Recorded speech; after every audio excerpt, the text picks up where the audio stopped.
Hey guys, I know it's been a really long time. Had a lot of projects come up and other priorities, so I had to put this on the back burner for a while. I'm going to go over some of the things I've got done since my last video. I got the storm door on. I ended up replacing all the old brick mold, the original wood stuff.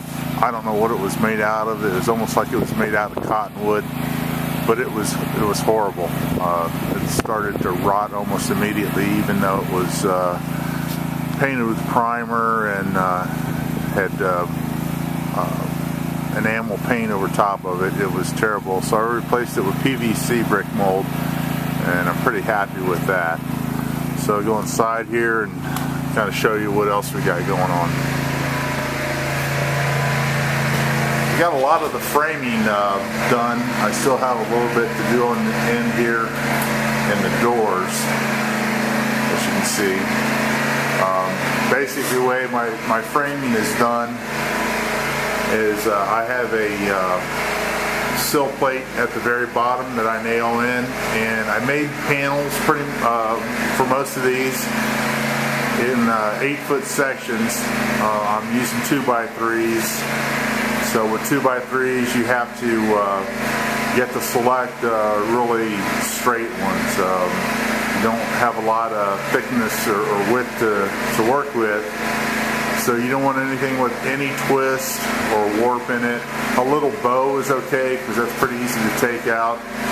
A little bit of wane is fine, but any twist or warp, and I throw it back. It just doesn't work. So when I make the panels, I've got that sill plate nailed to the floor. I'll nail that panel in on top of that. And down here you can see the top is just loose. It's not really attached to anything. So I have my joists at the top that are notched. If you can go in there, see if you can see that. They're notched to hold the top of these walls apart, then nailed in place. And that way this top is nice and rigid. So it's kind of like a box in a box. So I'm wiggling that a little bit, and that top is not moving. They're cut pretty exact so that they're actually pushing the top of the walls into the top of the container just a hair. They're nailed in place, and it makes the walls nice and rigid. When I put the OSB on, that wall is going to be really nice. I'll be able to hang a lot of stuff on. I'm just starting to get some of my wiring in. Go down here, I've got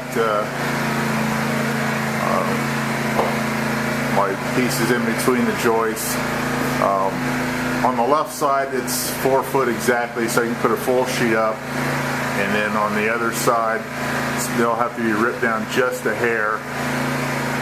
That way, my lights are going to be a little bit more off to this right side, which is going to be the side I'll probably be working on the most. We got some light from the windows on the left side, so I'm moving my lighting just over to the side a little bit, and that should help keep this place pretty easy to see in.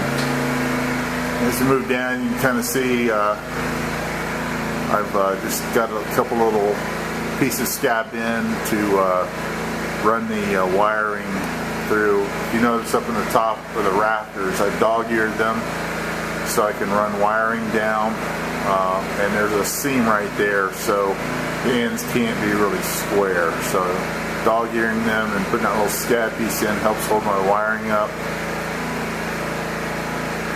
And you can see how you got the insulation going. You got R19 up in the ceiling, R13 on the side walls.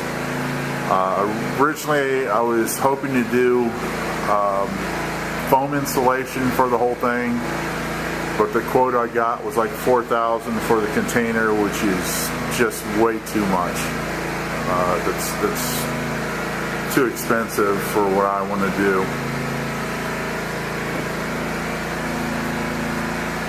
And then going down to the end, you can kind of see how the wall will be after I get it done. I'm using gloss kitchen paint. That way the sawdust and any dirt will be less likely to stick to it, easier to wipe off. And this is a high cube container, so down at the bottom, I don't know if you can see it, there's a 1x4 that's nailed into the studs. Got a 4x4 sheet, or not a 4x4, but a 4-foot sheet nail above that, just sitting right on top. Another sheet, which gets me to the top where there's just a little bit of a gap, which that'll get fixed with just a little piece of trim at the top to cover up that gap. So I'm not really worried about it. That gives me a pretty close fit there. And up here, this is the vent. On containers, there's a little vent. I run some PVC pipe up to that to feed down. So you can, I don't know if you can see on this other side, the vent will come down, so there'll be a little bit of air circulation for when the temperatures change. This container will be able to breathe just a little bit. And coming back over here to the windows, this first window I had the studs going the normal orientation, but I had to shave a little bit off just because of the 2x2 metal framing that the windows screwed into. So what I did on the next window is I turned them on the flat, and they fit really easy, or it's easier to fit in that way. The reason for that is the windows are actually attached to the metal framing, not the studs. I just sealed around the wood frame, so they're not really attached to the wood framing inside. They're actually attached to the outer skin. Come down here, you can kind of see how this window was done a little differently with the studs on the flat instead of the other way around. Now the door I did a little differently too, because the door is actually, it's also attached to that 2x2 square metal tubing. So what I did was the studs were actually built after the door was in place. Usually you build your studs wall first and then you attach your door to the studs. I kind of did this backwards since it was already attached.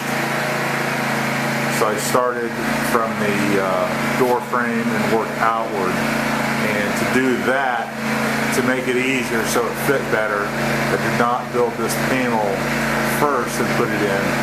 I built the panel to fit this wall, and I used pocket screws to join that instead of just using a framing nailer to nail it. So that way I could come back and attach it after the fact.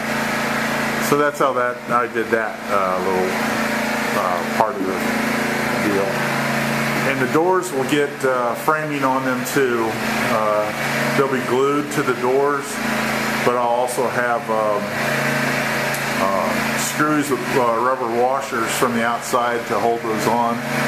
I probably will put some pegboard up, hang some light things like maybe T-squares and that kind of thing up on that. Not a lot of weight, just some very light things, so I can use that space.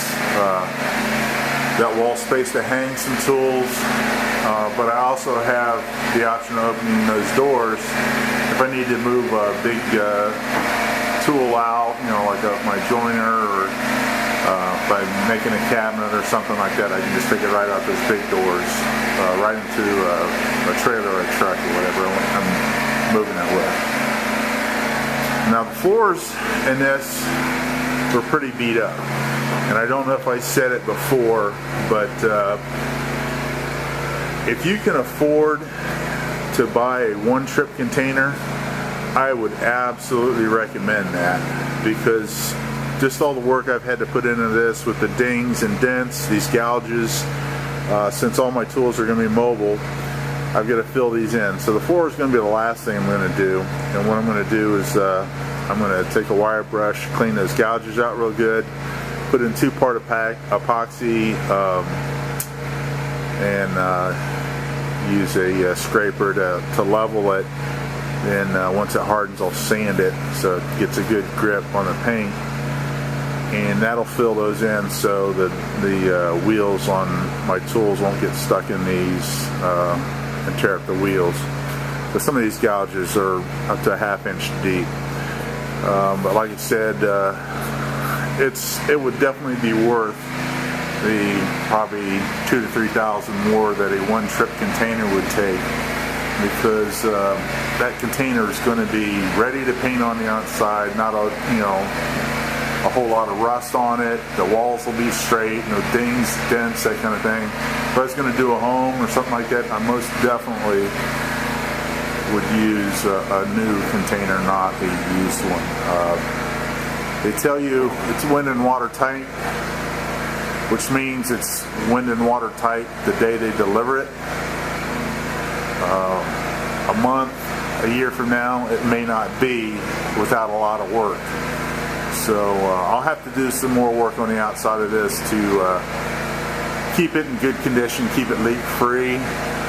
But like I said, if I had this to do over, that's the one thing I would do. I would put that in my budget for a newer container. So, and this is going to be my storage rack. I got this from a friend for free. Show you the legs here. The bottom is 4 foot high, which leaves this leg pretty long without support.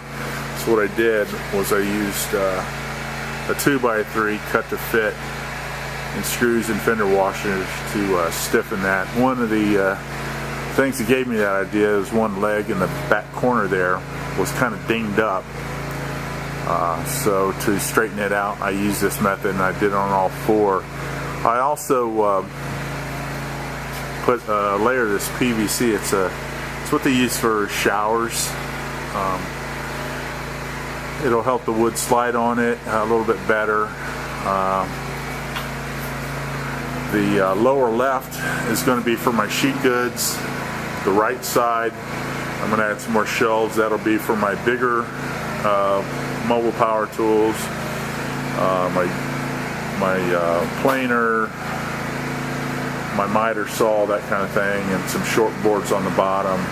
The second shelf up to the left will be for boards, and then on the right side will be for my smaller things like my sanders and all my tools that are in boxes. And then I've got room up top for some more longer boards, more storage there, that kind of thing. So,